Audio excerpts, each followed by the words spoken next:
Hello, everyone. It is Monday, the 25th of December, 2023. It is also Christ Mass Day or Christmas Day. And so Merry Christmas, everyone. And for those of you who are offended by me saying that,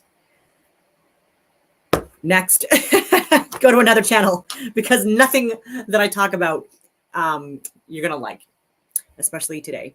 I've talked about the zodiac signs before and the astronomical mathematics and the sun's ecliptical path of the zodiac signs that are very much related to Christmas and the Christian religion, and also the Jewish religion and the Islamic religion and the Buddhist religion and countless other religions throughout history.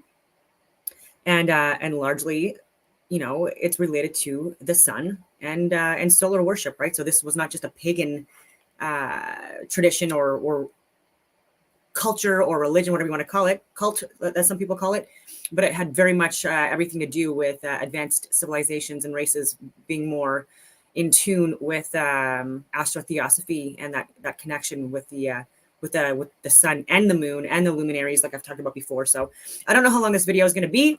I'm going to try to make it, as unfortunately as YouTube and X friendly as I can, even though I'm on Rumble.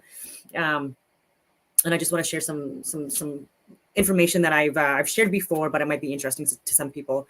And so you have it where, let's just see here if I can just do a chart.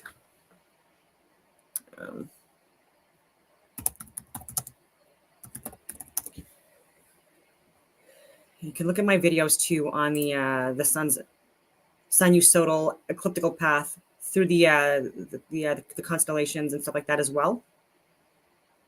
I'm just looking in my images right now. Actually, I can show you as I'm going through my stream. Okay, so let's see which one I want to start with. I like it when Aries is on the left-hand side. Sometimes it's really hard to find that, unfortunately.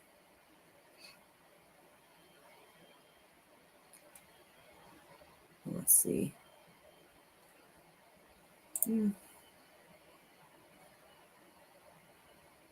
Aries, but then it's going this way instead of this way.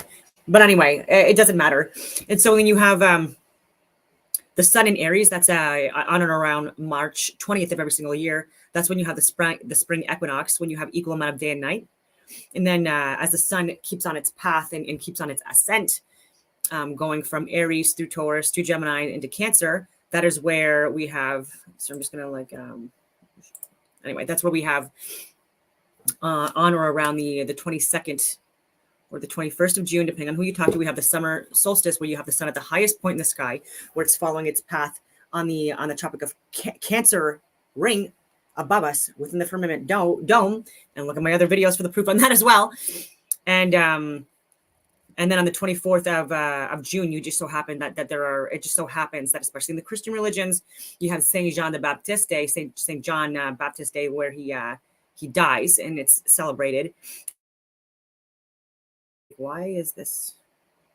Anyway, it's not a mistake that this happens, because it's 6 months literally prior to the summer solstice as well, where you have Jesus Christ, that figure, or Mithras or Dionysus or Horus or other figures that represent the sun, where they've also been symbolized to represent the birth of the sun after the winter solstice. So anyways, then you have the sun starts its descent from its highest point in the sky in the Tropic of Cancer, and it crosses through the equator again. And on or around the 21st of September of every single friggin' year, you have the spring. You have the fall or the autumn, the autumn equinox, where you have again the equal amount of day and nights, right? So like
I don't even know what you guys missed or didn't miss. I'm just back on. Sorry, I got everything got kicked out.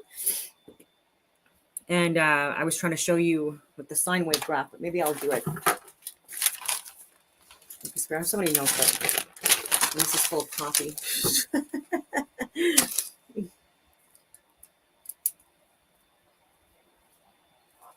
It's full of coffee. Oh, because my coffee also spilled. Okay. Okay, so here you go is the line, very nicely drawn out. And so you have the sinusoidal cycloid wave, or whatever you want to call it, that is represented by the circular path that the sun takes, but it does a wave path when you chart it, when you map it out. And so I've already talked about, if you heard this, but I'm just going to reiterate it. So you've got on or around the 21st of March of every single year, the 20th or the 21st of March of every single year, you have the spring equinox. It's called equinox because you have equal amount of day and night in the sky. It's also the start of spring. It's also the time where you've got, it's the cusp where it gets going from the Pisces into Aries and the start of spring, and where seeds are planted and things like that in or around this time. And interestingly enough, about March 20th as well, if you clock it in for 9 months after, or the due date of someone, if they were impregnated or a baby was conceived on the 20th or the 21st of March, the 25th of December, today, would be the due date. And I've shared this as well when you do the calculators online. There's plenty of ovulation calculators and due date expectancy calendars that you can actually put this in yourself. So this is also very interesting. And this also shows that this is an intelligently designed creating universe that is also a clock, right? It's a intelligently designed, beautiful clock. And that's why we need to get back to astronomy and astrotheosophy, because there's a lot of representations of this discussion throughout the different religions, and they're being interpreted in such a drastically different way, and it's causing a lot of division, and every single religion thinks that they're superior to every other friggin' religion, right? And so it's not just Jews, it's also people in Islam and in Christian religions as well. Like even like the subvariants or whatever you want to call it of these religions, there's also between even Protestants and Catholics, right? There's been like this division and this hierarchy and this like the superiority complex that's been ingrained in. And anyway, I'm going on all these tangents.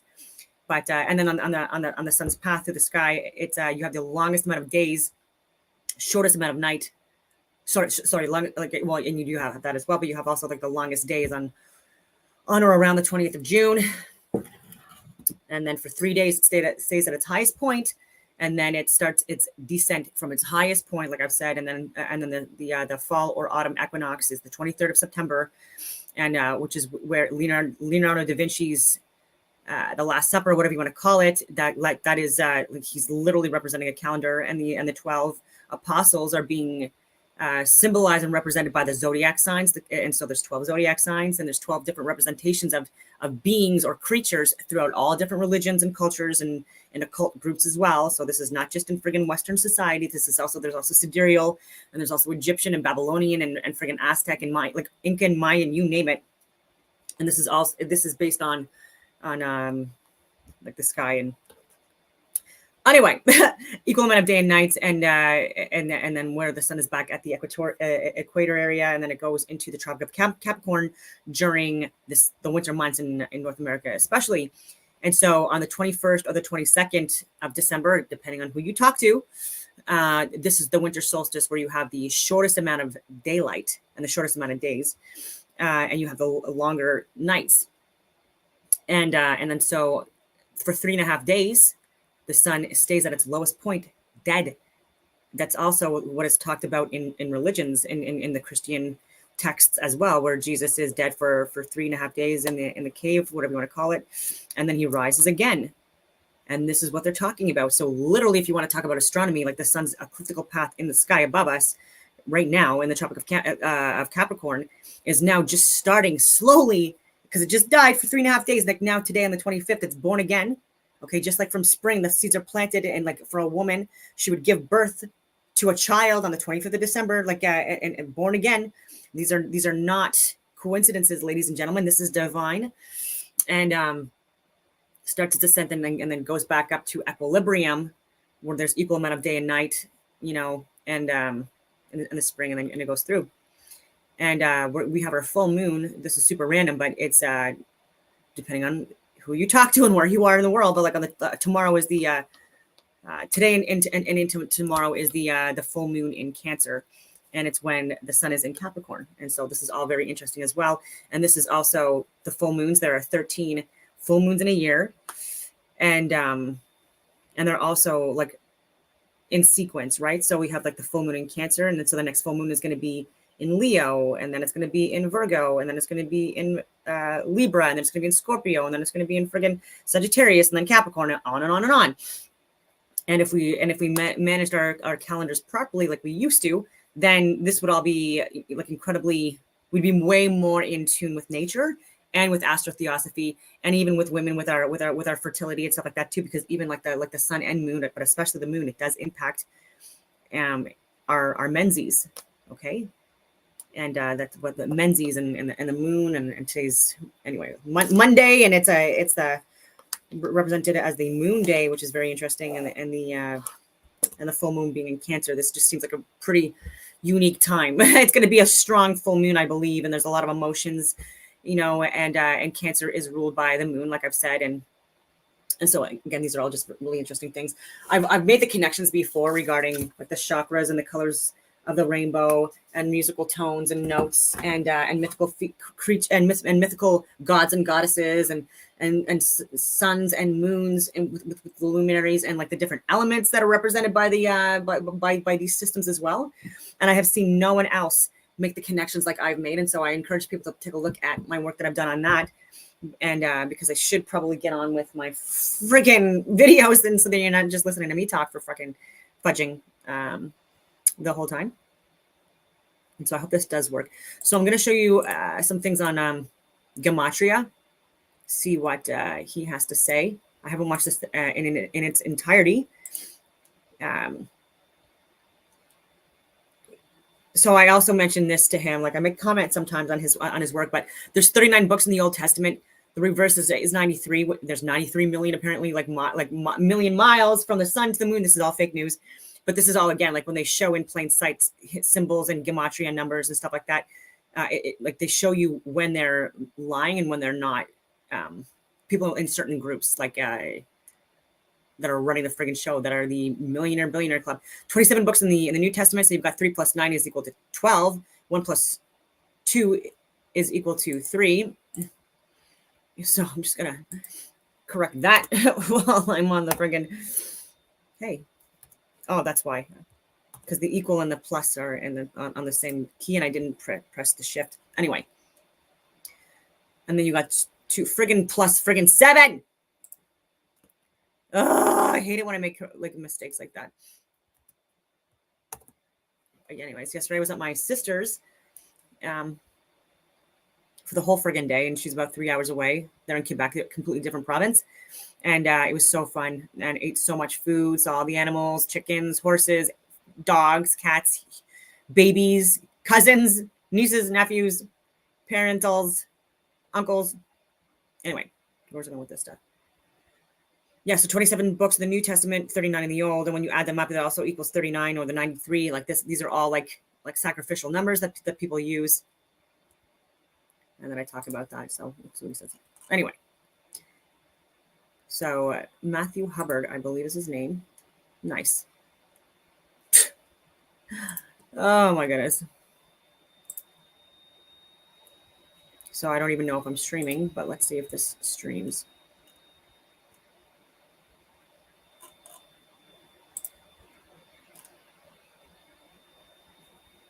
And now it's not showing. Interesting. Anything's possible. And again, welcome back, True Seeker. December 25th, 2023. It is the pagan high holy day adopted through Christianity because of the Catholic Church, which wanted to spread its influence way back when. And again, very powerful gematria lesson you can share with your friends and family. Again, they say knowledge is power, but we live in an age where most people do not want knowledge. But for anyone out there who would contend that this is Jesus' real birthday and it's not a pagan celebration, again, living in denial is not helpful to you. So there's things I agree with and disagree with. I largely agree with things that he says, but this is not one of them. Like, it's obviously like the sun's birth day or regeneration day or whatever you want to call it, and not just pagan. You or anyone else. It's absolutely a pagan high holy day. People would be wise to remember the Catholic Church began as a pagan institution, and not just pagan. truly still is. It's why it's adopted all of the pagan rituals into the Christian celebrations from Christmas to Easter. But if you're new here, again, Kabbalah. If you haven't heard about it, look into it. The Templars brought back the knowledge of Kabbalah to the church after the Crusades.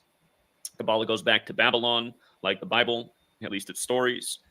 And in Kabbalah, there's something called gematria, which is the practice of coding numbers into words. It's very biblical. And as we'll get to, a very special number in this code is 46. Of course, in the Catholic Old Testament, there are 46 chapters. But gematria is very simple. It's based on the alphabetic order forwards and backwards, and also incorporating the rules of numerology. It's as simple as ABC is 1, 2, 3. D, E, F would be 4, 5, 6, up to Z, the 26th letter. As you can see on the screen, the word Sol Invictus equates to 46 when you take the alphabetic order and apply numerology. So S is the 19th letter of the alphabetic order, O's the 15th, L's the 12th. What you do with those first three letters is you take the alphabetic order and apply numerology. So 19 becomes 1 in numerology because 1 plus 9 is 10, the digits of 19, and 10 is 1 plus 0 is 1.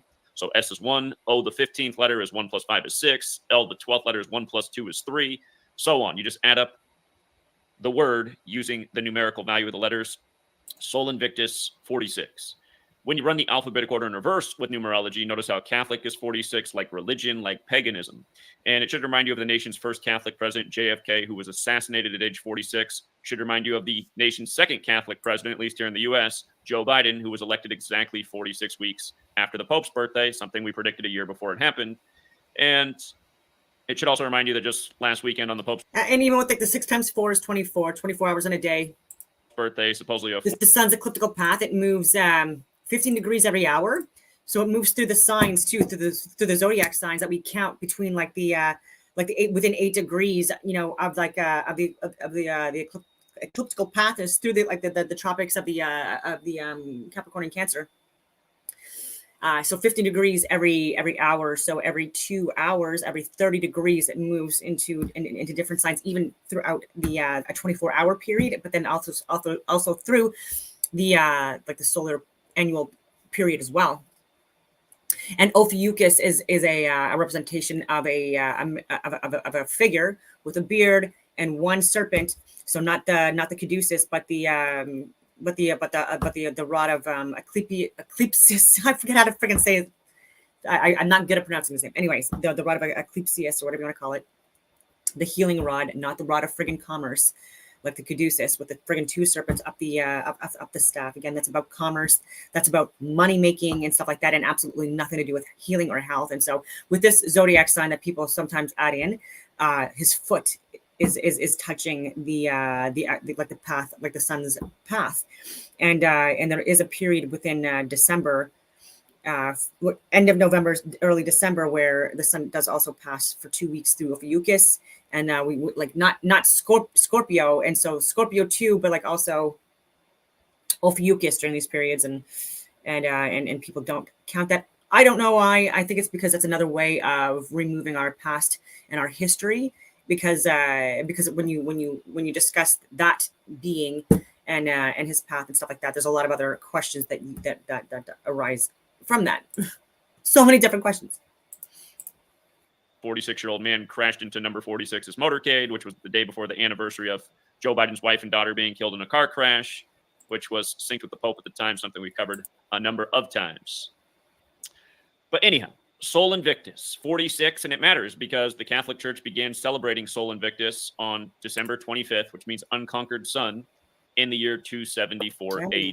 That would be and right. Then exactly 46 years later, in 320 AD, the Pope said that that's the Son of God's birthday as well. So it's the sun's birthday, Sol Invictus, and it's the Son of God's birthday. And of course, of course, people like myself do not believe that Jesus Christ and God are the same.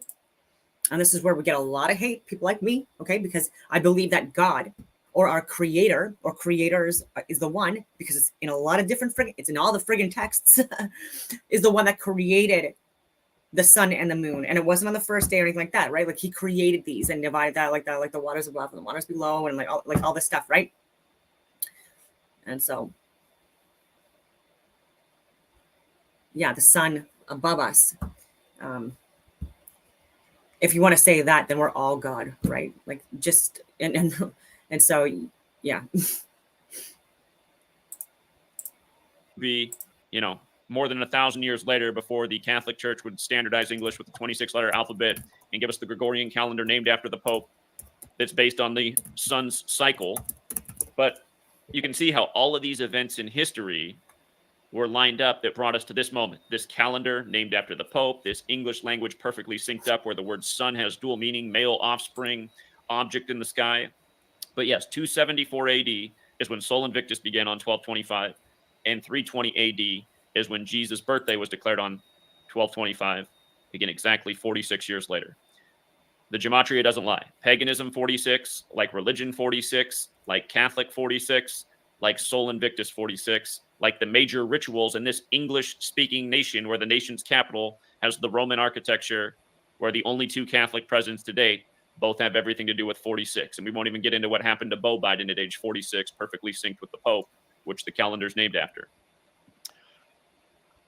Again, if you're not familiar with the Jesuit order, they're the military order of the Pope, and they are into the occult, and no doubt they're responsible for syncing up this system as perfectly as it has been synced up since the 16th century, the century of their creation. Again, at the beginning of the 16th century, you got the Jesuits in response to the Protestant Reformation. By the end of the 16th century, you had the calendar and the language, and a system set up for this perfect ritual that also pays perfect tribute to the history of the Catholic Church's world domination and why the world is on their calendar, celebrating their pagan rituals. If you do not apply numerology, the Jesuit motto, Isus Hominum SHIT. Salvator, you can see their logo on the screen, the sun with the letters IHS for Isus Hominum Salvator with the Templar cross and the 3 nails for Triclavianism. You can see that the Jesuit motto, Isus Hominum Salvator, equals 274. Again, that's the year that the sun's birthday was declared on 1225 by the church, 274 AD. If you run the alphabetic order in reverse but don't apply numerology, Roman Catholic Church is 320. And who can forget what they did to 46-year-old George Floyd after they pulled him out of that Mercedes-Benz ML 320 and then killed him in front of police cruiser 320 in the very Catholic Twin Cities, as then they set the nation on fire. Again, these numbers go beyond just this day. You learn these numbers, you start to understand the rituals that are taking place in this world and who's really behind them. George Floyd was a high ritual to bring about the chaos and destruction that came out of it for the sake of the ongoing agenda, where one of the mottos of these people is order out of chaos. But anyhow, think about how perfect it is. Isus Hominum Salvator, 274, Roman Catholic Church, 320. For these things to all just line up and be coincidence would be like, a 1 in a trillion chance, which is pretty much impossible. And if you're new here, I have been documenting every day how these rituals do take place day after day. You learn this code, you see through what's going on in this world, how rigged the game is, from the political elections to the political assassinations to the contrived news to the contrived sports games, day after day. This knowledge in use. Now, the other thing about today being 1225, 1225 has a square root of 35. And notice when you run it the other way, Catholic is 35, paganism is 35, Isus, the Roman spelling for Jesus, is 35. And think about JFK, the first Catholic president, number 35, assassinated at age 46. Think of Joe Biden, elected 46 weeks after the Pope's birthday, is number 46, then inaugurated on the Pope's 35th day of his age. The sun, going back to Egypt, is known as the Eye of Horus. Notice how I is 35 forwards, 46 in reverse. Just like Catholic and paganism. Horus associated with the sun. The phrase Eye of Horus has the gematria of 56, like all-seeing eye, like Society of Jesus. And if you do not apply numerology, notice how Society of Jesus is 191 forwards, 187 in reverse, just like unconquered sun, right? So coming back up to the Jesuit logo, again, it's the sun with the 3 nails that Jesus was crucified with on the cross. And remember, the pagans used the cross to divide up the 4 seasons. Pagan symbols that cross with the circle representing the sun in the middle. But again, the Jesuit logo, the sun with the IHS for Isus Hominum Salvator, the Templar cross, and the 3 nails for Triclavianism. And I want you to see some interesting things here. So notice how Templar has that gematria of 85, like, excuse me, crucify is 85. Crucify and Templar are both 85 and 104 for the record. If you apply numerology, the Jesuit motto, Isus hominum salvator, is also 85. Notice in reverse, it's 266. Pope Francis, the first Jesuit pope, the 266th pope in the history of the church. Pope Francis also 122, like the motto.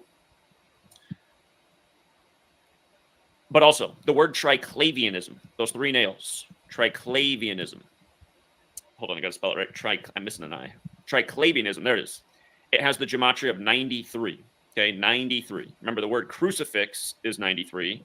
God's Son, S-O-N, like male offspring, is 93. Jesus' place of birth, Nazareth, 93. In Protestant Bibles, the story of Jesus begins in the 930th chapter of the Bible, 930. In Sumerian gematria, Christianity is 930. But with regards to the sun, they also say the sun is 93 million miles away on average. So again, just think about that. Is it even true? But how these numbers overlap. And in Rome, before it was Jesus, they were celebrating Mithra's birthday on 1225. Mithra, 1225, sun god, 93 gematria as well. The pagans call today the birthday of the solar man. Solar man is 93. Coming back to the 16th century, heliocentrism has the gematria of 201. Helios is the Greek name for the sun. In the 16th century, the same century as the Jesuits, the English language standardization, the calendar, the heliocentric model was agreed to that the sun is the center of the universe, the unconquered sun.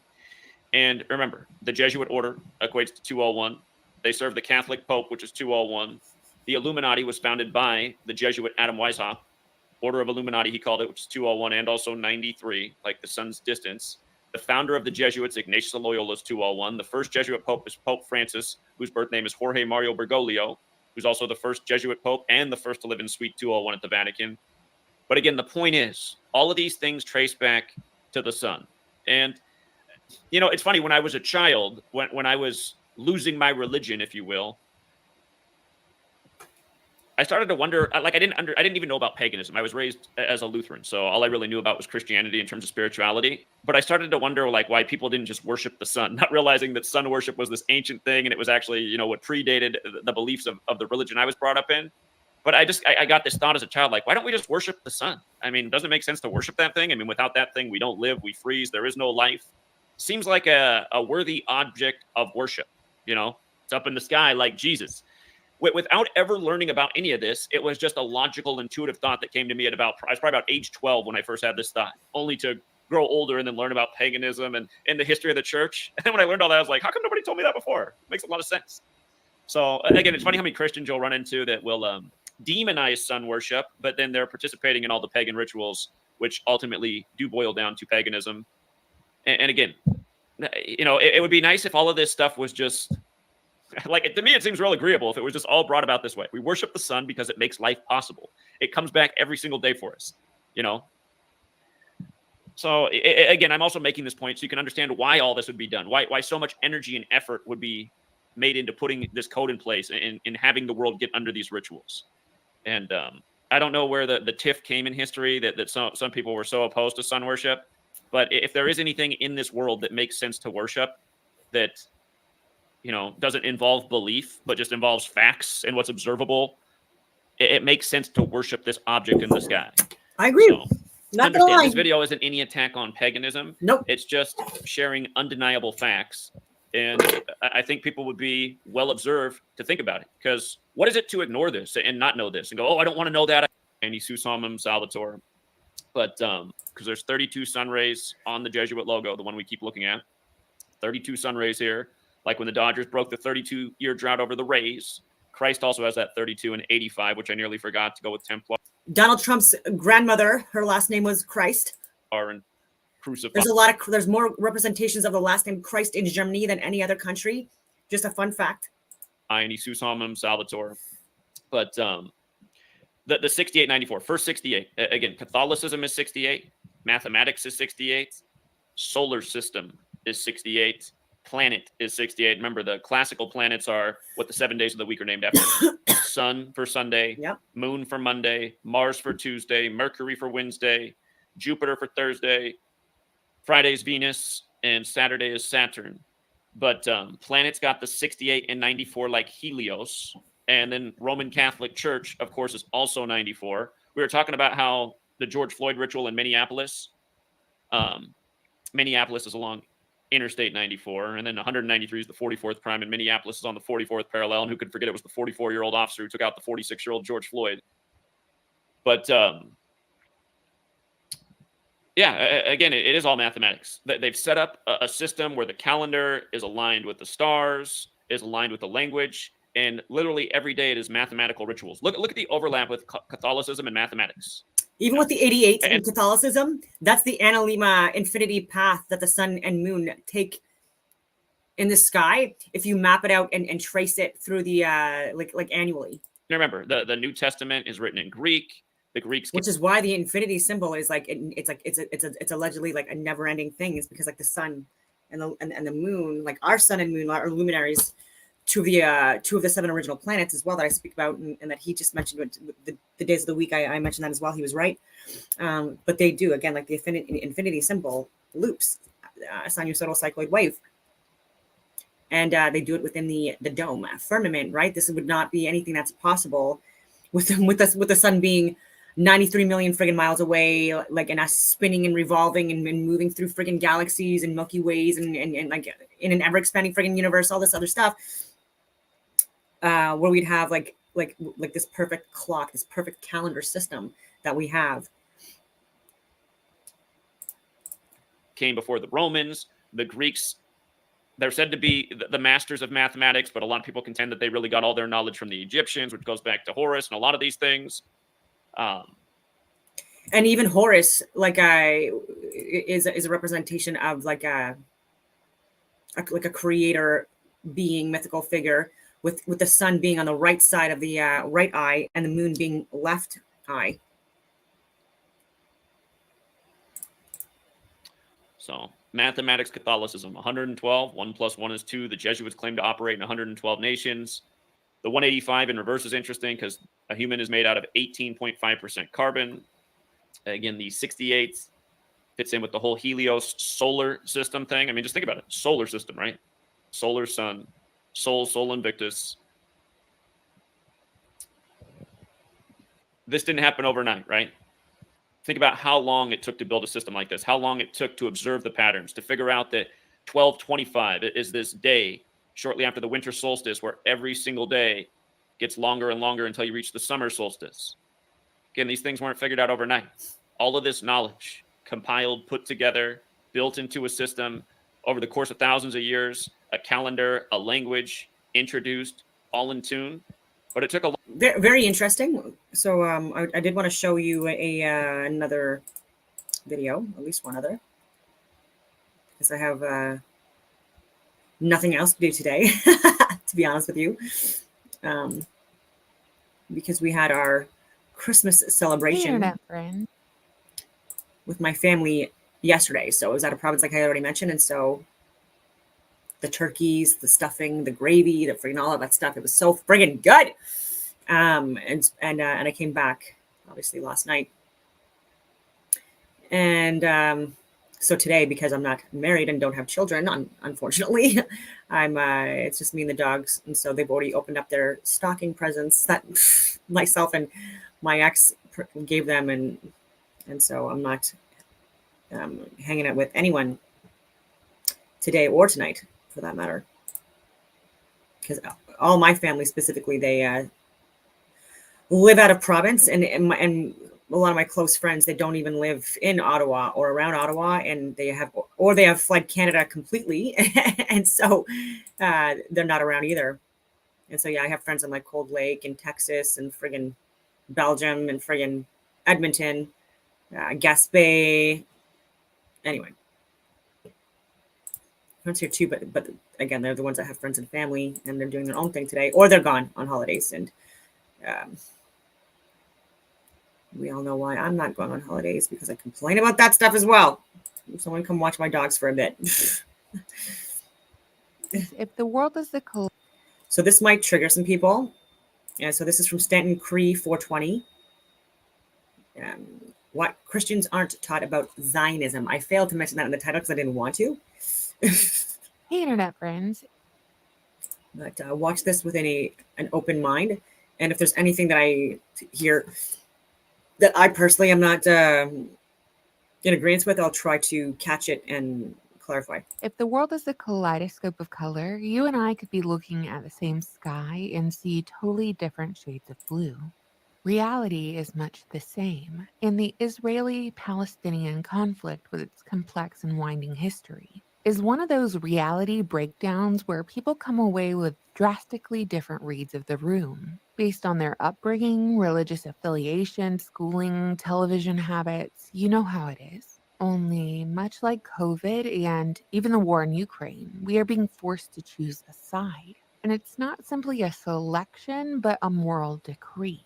An effective way to shatter the calm of the evening is to have an opposing opinion on this issue amongst good company. So today I'm going to give you a historical overview of the Israel and Palestine conflict that is seldom taught in school or even church to better help us navigate the barrage of violent imagery, harrowing headlines, and narratives meant to stir not only emotion, but serve as a call to action. Let's start with the basics. Judaism isn't Zionism. While Zionism is a political philosophy for a certain group of people, Judaism is a religion. Jewish ancestry is not a requirement for practicing Judaism. To be a Zionist, you don't have to be Jewish. The official definition of Zionism is a movement for originally the reestablishment and now the development and protection of a Jewish nation in what is now Israel. Zionism was established as a political organization in 1897. Basically, Zionists believe that according to the Torah, God made a covenant or a sacred agreement with the descendants of Abraham, Isaac, and Jacob, the patriarchs of Judaism. So in the Old Testament, as it's interpreted by Zionists, God basically acts as a real estate agent and promises Abraham and his descendants a specific land, often referred to as the Promised Land or the Land of Canaan. The land is described in various passages in the Bible, and it includes the territory that makes up modern-day Israel, as well as parts of surrounding areas. If you're new here, I'm from the Bible Belt of the United States, where Christian Zionism is widespread. Believing that Israel and the Jews are the chosen people and that Israel is the promised land for Jews is taught in church. And is Ra and El? Okay, this is a trinity, sorry, and also not by accident. As a gateway to salvation and eternal life. Keep in mind that as It's Christians, a representation of like sun, moon, and the creator. Like electricity, magnetism, and ether, whatever the frick you want to talk about. we are also taught that the way to eternal life and salvation is through Christ, whom religious Jews reject, and they also reject the idea of hell or eternal damnation. And I just want to remind Christians who might be watching that everything changed with the New Testament, which is why Christians are taught from both the Old and New Testament. Remember, Jesus rolled up, started performing miracles, flipping over tables of money changers, and said it doesn't matter who you are, how much money you got, who your daddy is. As long as you walk with Christ, you're chosen for eternal salvation. And this changed everything. It gave everyday people hope and put them on an even playing field. Point of view, where we don't believe in the divinity of Christ. I think that there you can make an argument that the Gospels, which were written, he was just a prophet, and significant. No, we don't even believe he was a prophet. What do you think he was? What do you guys think? What do I think he was historically? I think he was a Jew who tried to lead a revolt against the Romans and got killed for his trouble. But just like Christians, there are certain sects of Judaism that believe one thing and other Jews believe something else. So Jews who follow the Babylonian Talmud, a rabbinical text, are taught that there is a distinction between Jews, who are considered the chosen people in Jewish theology, and those who are not Jewish. The word used to describe the non-Jewish, including Christians, is goyim or goy. It is a derogatory Yiddish term meaning cattle or beast, often used in place of the word Gentile. And this distinction, or this perception, well, it just totally discards the concept of an even playing field. The perception of the self, the teachings are inherently otherly in ways that others could never achieve if they weren't born into it. The first big departure from Israel happened during the Babylonian exile, almost 600 years before Christ, when King Nebuchadnezzar II of the Babylonian Empire took over Jerusalem and destroyed the first temple, Solomon's temple. Then Rome conquered Jerusalem in 70-ish AD, destroying the second temple, the central hub of Jewish worship and sacrifice. About 70 years later, the Romans changed the name of the area from Judea to Palestina. Okay, so like I said, the original Bible Jews fled Judea to surrounding areas throughout the centuries. But there's a key event that happened in Jewish history that no one really ever addresses. And I'm just going to warn you, it's a highly debated event. It really gets people worked up to talk about it. During the Middle Ages, between the 7th and 10th centuries, the kingdom of Khazaria ruled over parts of Russia, Kazakhstan, and modern-day Ukraine. So under the Khazarian Empire, the kingdom made all the civilians who were reportedly polytheistic and pagan, they made them convert to Judaism. And it's believed that the decision to convert was a political choice to stay independent and avoid religious pressures from the Christian Byzantine Empire to the west and the Islamic Caliphate to the south, meaning that Khazarians were not necessarily Jews in the sense that Bible Jews were, if that makes sense. They had the identity, but not the connection to ancient Israel. After the fall of the Khazarian Empire in the 10th century, Khazarians migrated and integrated across Europe. In all fairness, it should be noted that a bunch of Jews call the Khazar history a conspiracy theory. They say it's an anti-Semitic conspiracy theory, even though you can open up a history book and it's right there, so I don't know what to tell you. Chinese Muslims don't pretend they're Arabs, but white Europeans claim to be Bible Israelites, and we all just pretend that's perfectly normal. Eventually, Jewish people arrived in Western Europe and America, and forgive me because it's getting a little dicey here, making the distinction between Bible Jews and converted Jews, but apparently it's an important distinction because it determines whether America is willing to send billions of tax dollars and soldiers to a nation. So we've got to at least touch on the difference. So let's fast forward to the late 1800s when Zionism allegedly got its start in response to the resurgence of anti-Semitism. By the way, anti-Semitism before the definition was changed in 2016 used to mean hostility towards Semites. A Semite being a member of any of the peoples who speak or spoke a Semitic language, including in particular the Jews and the Arabs. Now it just means hatred of Jewish people. When Zionism was just getting traction, among the considerations for a Jewish state were Argentina, Uganda, Cyprus, and even Texas. Throughout the early 1900s, numerous Zionist groups began to pop up across the United States, with their various publications serving as a vehicle for Zionist propaganda. The goal was to influence both the United States Congress and the general public, though the sentiment amongst U.S. officials at the time was that Zionism countered both U.S. interests and principles, since it involved matters related to other countries other than the United States. Clearly, much has changed since then. But then the world descended into war. A secret deal called the Sykes-Picot Treaty was made during World War I, the result of which was bringing down the Ottoman Empire. The treaty was made public in 1916 and set new borders for the Middle East, splitting the area into states, and Palestine was put under international control. But strangely enough, the Balfour Declaration, which was written in a letter to Walter Rothschild by the UK's Foreign Secretary Arthur Balfour, promised Palestine as a home for the Jewish people. And this letter was sent just 1 year after the Sykes-Picot Treaty. It's important to remember that the Rothschild banking family actively funded both sides of the war. This was also done during World War II because countries at war needed money to do things like feed and arm their men. But for Rothschild Zionism, making money was just the cherry on top. They needed Jewish people to be traumatized. They needed Jewish people to have a reason to live in fear and want to migrate to Israel, which would serve as a hub to help them rule the Middle East. And they needed global superpowers to back them up. But even before World War II, Zionists were busy buying up land in Palestine and moving there. Palestine was a place where Jews, Christians, and Muslims already lived. The Zionist Federation of Germany and the Nazi government signed the Havara Agreement in 1933. This made it easier for German Jews to move to Palestine, and it let Jewish people in Germany move some of their wealth out of Germany by buying things made in Germany to send to Palestine. Jews who had left their homes used the money they made from selling these goods in Palestine to settle down there. As a result of the deal, about 60,000 German Jews moved to Palestine before it was officially ended when World War II broke out in 1939.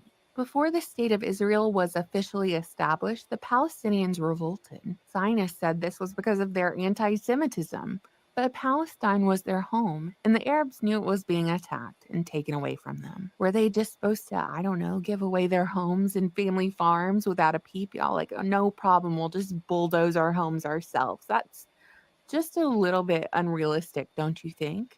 700,000 Palestinians were forced from their homes when the State of Israel was created. Some people might call this an ethnic cleansing of the land. More and more Palestinian land has been claimed by Israel every year since its creation. And every day there is a war. In 1967, Israel was at war with 6 surrounding Arab states. As a result, Israel won and took over the Gaza Strip, the West Bank, including East Jerusalem, and of course, the Syrian Golan Heights. The UN has asked Israel to leave these lands to give them back, but they have held on to them, which has created extremely high tensions in the region, giving rise to extremist groups, which are then funded by the CIA and Mossad and whoever else, so they can control the opposition, which is always their MO. Zionists say that their treatment of Palestinians is okay because after World War II, everyone abandoned Israel. They were truly on their own and surrounded by people who didn't like them being there. The excuse for their aggression was that they were protecting themselves. After all, Jewish Zionists believe that they are God's chosen people and that this land was given to them by God and it's their duty, their manifest destiny, if you will, to take it. This whole argument has transformed into, do we not have a right to protect ourselves in the face of such extreme anti-Semitism? Let's call a spade a spade. It's all a bit gaslighty. As part of Zionism's manifest destiny, there is perpetual war and death in the Middle East. The United Nations doesn't punish Israel for their violations of human rights as they grow into the greater Israel. Even so, Resolution 3379 of the UN General Assembly in 1975 said that Zionism was a form of racism and racial discrimination. This decision was taken away in 1991. Still, it seems like Israel is a Jewish state, but only for a certain kind of Jewish people. The Palestinian Jews who were there the entire time and the Ethiopian Jews who moved there in the 1980s and early 1990s aren't wanted there. Bethlehem, historically associated with Jesus Christ, has seen its Christian population decrease significantly, from 80% in the 1920s to just 20% today. A similar decline has occurred throughout Palestine, where Christians now make up only about 1% of the population. Some people might say that this decline is because of tensions in the Middle East between Palestinian Muslims and Christians. However, a study from 2017 found that the main reason Palestinian Christians left was the pressure of Israeli occupation. The study reported that ongoing restrictions, unfair laws, random arrests, and land seizures are some of the things that make Palestinian Christians feel hopeless. Every day for decades, the Israelis and the Palestinians are at war with each other. Eventually, Israel put up a wall between territories, effectively surrounding the Palestinian population of 2 million like their caged animals, providing only a couple of guarded exits. Palestinian civilians often get caught up in the crossfire, leaving their hospitals, schools, and homes destroyed by Israel. Meanwhile, Israel built their Iron Dome missile defense system in the 2000s to defend against rocket threats from Hezbollah and Hamas. The United States funds both sides of the conflict, giving Palestinians $600 million annually. So the Americans are not the only ones that fund Hamas. Israel does too. The Hamas.com website, whatever you want to call it. This is like even like the software program, the company that they use for the web page. It's Israeli. Look at my Rumble videos, Don189. You'll see a lot more information that you're not getting on mainstream media about what's going on there and what's gone on there in like the last few months too.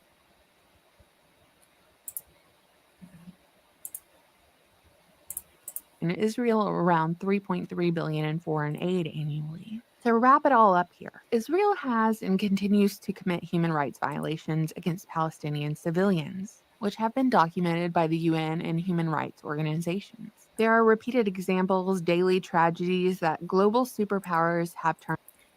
I really like this comment that was made on Rumble. So Isis Ra-El, so like the electricity, magnetism, like the sun, breakdown of all of this. It was, I like that. So Israel.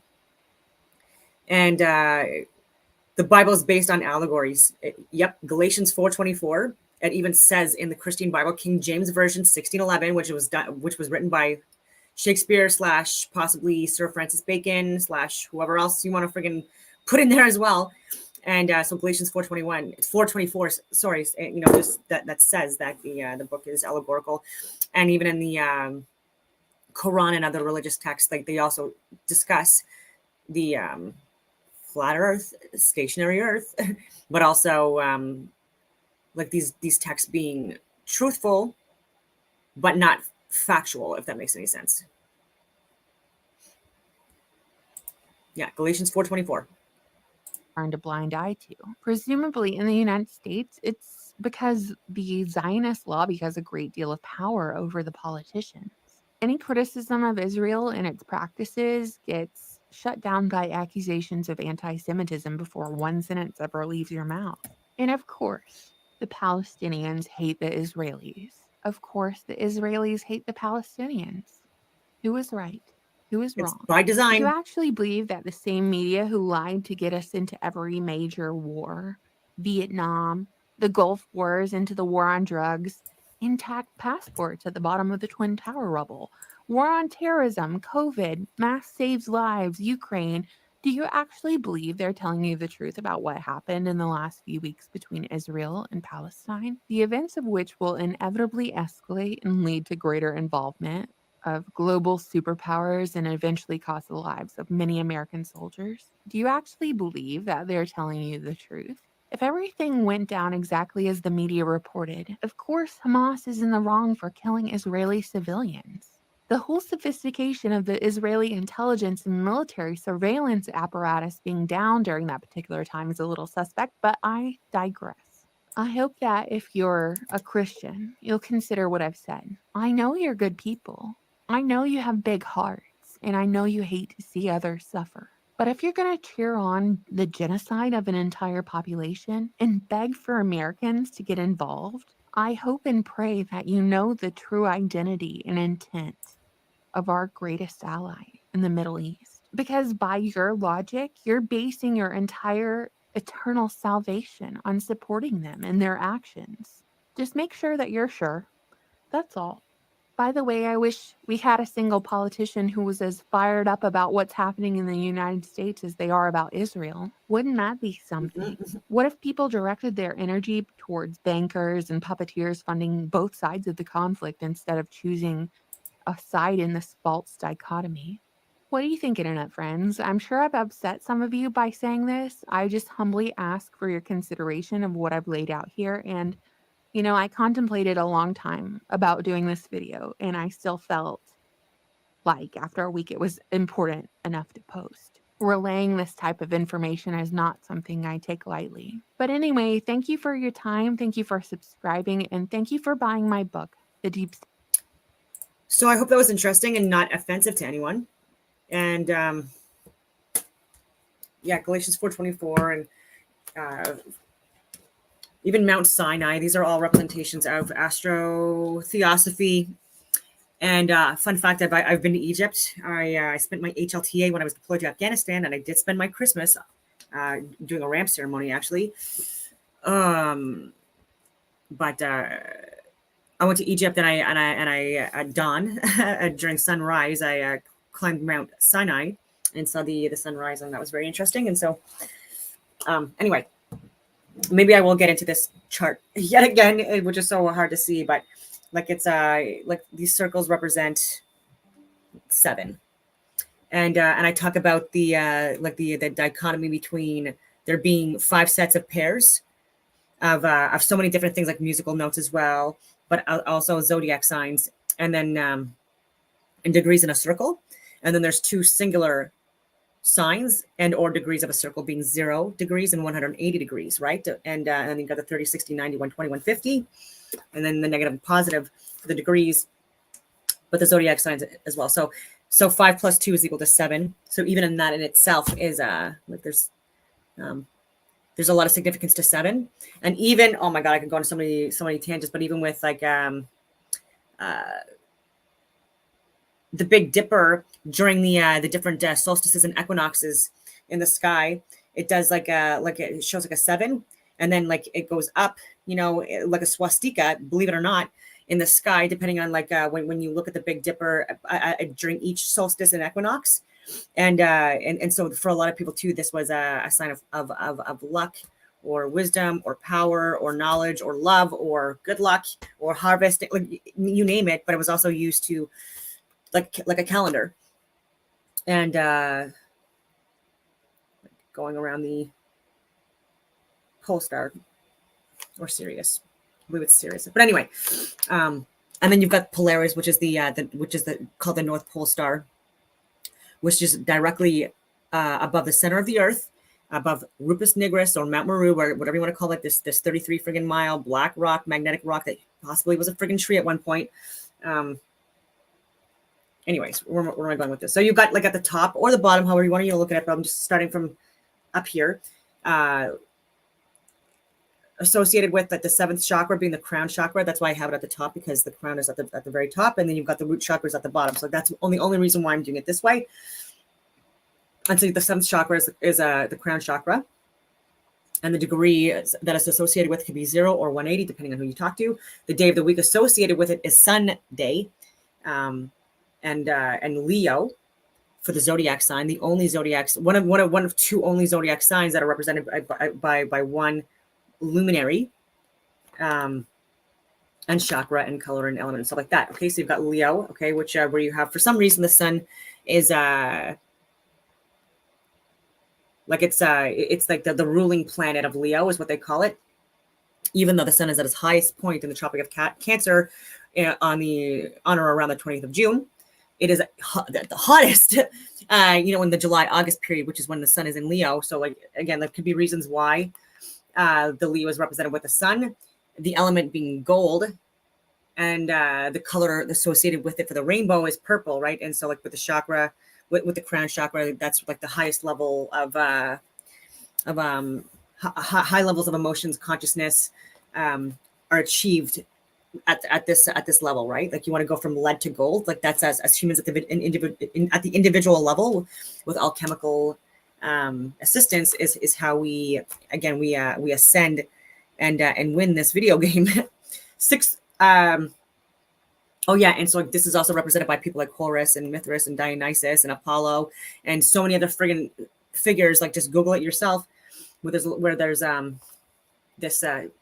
these tones as well. So you've got the 6th chakra, which is the third eye chakra. The day of the week associated with it is Monday or lundi in French, which is lune. Like with the moon, lunar. The other zodiac sign that is a singular one is represented by Cancer, and Cancer is like the moon is the moon rules over Cancer. Again, interesting to me, and the element associated with this is silver, and the element is silver, and the color being indigo, and so Leo is like a positive magnetic energy, and Cancer with the moon is an electric negative cooling energy, so heating and cooling. So this is also very interesting as well.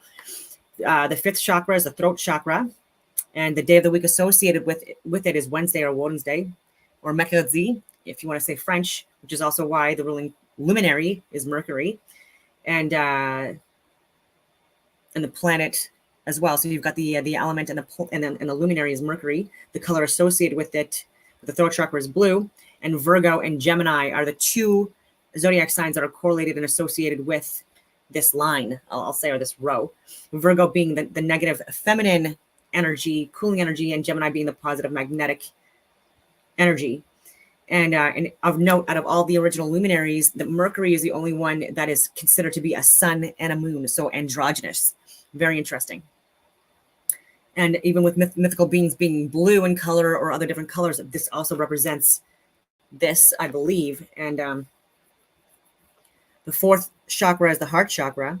The day of the week associated with it is Friday. So you got lundi, mardi, mercredi, jeudi, vendredi. And so Venus. So you've got the element copper is correlated with this line or row. The luminary associated with this Venus. And fun fact about Venus, like I've said before, it's considered to be a moon. And it has phases just like what we call the moon, like that we see in our sky, which again, like the full moon in Cancer is today through tomorrow. Anyway, so Venus, the color associated with the heart chakra is green. Okay, and it also interesting with that as well is also at the center. Okay, so you've got 3 above, 3 below, and then you see this is the center, and so is our heart. Okay, and interesting on this flat plane of inertia, we see more shades of green than any other color. So these are also things that are really interesting to me. And Venus being, associated with love and stuff like that as well. The heart again, and this is an electrical magnetic. The 2 zodiac signs associated with this line or row, whatever you want to call it, is Libra and Taurus. Okay, Libra being the positive magnetic male energy, Taurus being the cooling electric female or feminine energy.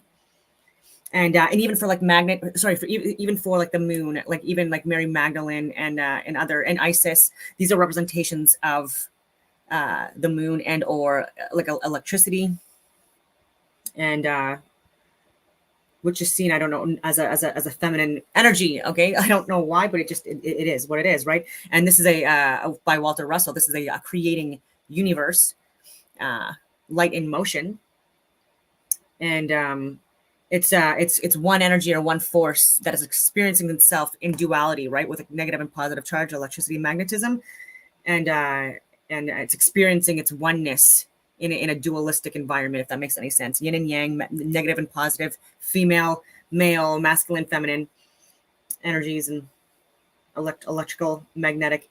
Anyway, so what else can I say about this? No, that's pretty good. Okay, so the third row is chakra is the solar plexus, and the day of the week associated with it is Tuesday, and the luminary that's associated with it is Mars, which is a ruling planet of Scorpio and Aries. It's also like war representation of springtime and things like that as well for some groups, or the death of the sun in others as well. So Scorpio is represented by negative, cooling, electrical energy. Female, feminine energy, and Aries is the male, magnetic, heating, masculine energy.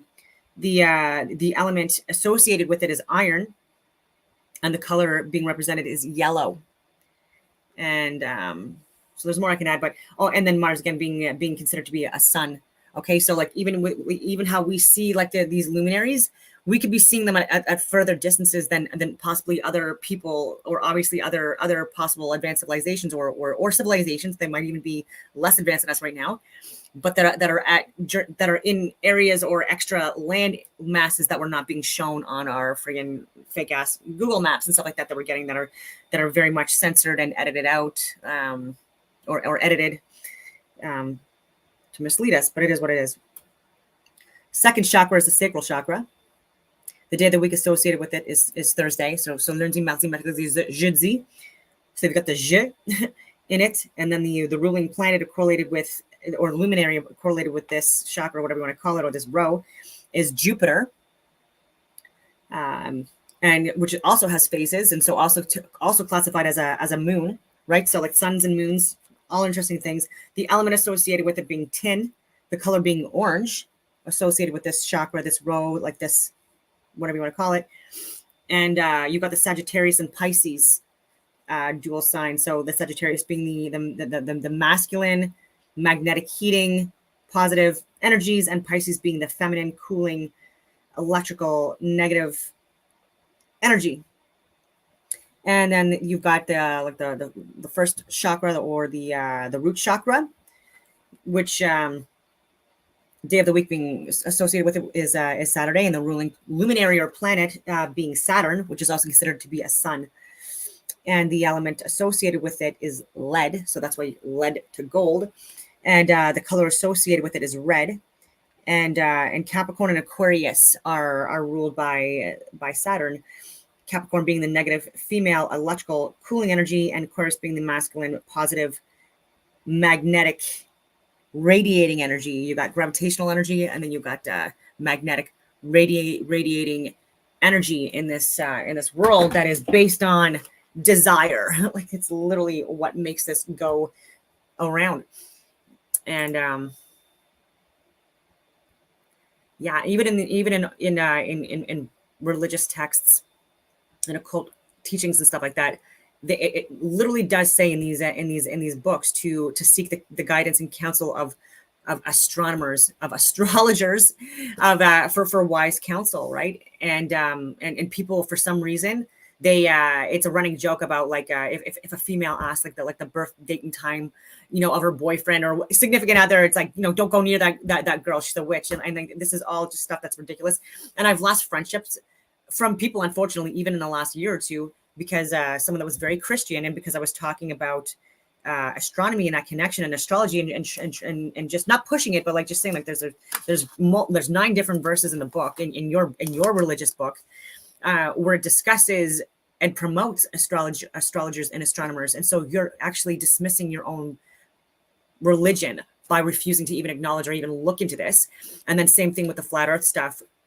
There are texts within, again, there's whoever, like, it's in the eye of the beholder, right? Like, how you interpret the Bible. There are some people that believe there are over 200 Bible verses that discuss flat stationary earth plane, and there's some that have drastically reduced that number significantly, like people like Dave Weiss and Dean Odley and others, but they still share, I think at least 100 different Bible verses. So, like, very significant, where it's blatantly obvious or very clear, and there's no ambiguity into it as well. And so yeah, there's place for this. And even with the picture that I've shared for this video, it's Jesus in the manger, and even with that representation of Orion's belt and the 3 wise men and the 3 stars and the 7 sisters, there's the astronomical link. And then you've got the zodiac signs that are being represented by animals and other people, even within like that manger picture. And even with like the rams, like representing Aries, and goats representing Capricorn, or like you name it, and pillars often for Gemini, and I could go on. And like even with like cows, or bull would be like a representation of Taurus, and yeah. And so I can go on so many friggin' tangents, and so I won't. I will leave it at that. And if people like Joe Rogan or Elon Musk, or these people want to like get a hold of me so we can freaking chat about this stuff, it'd be great. And then I can have a wider platform to share the other stuff that I talk about, all these false flag events that we've experienced in recent past, and how it's impacting our future if we don't address and correct and pivot. But anyway, I'm hoping that everyone has a wonderful Merry Christmas and happy holidays, and at the very least, a wonderful rest of your day.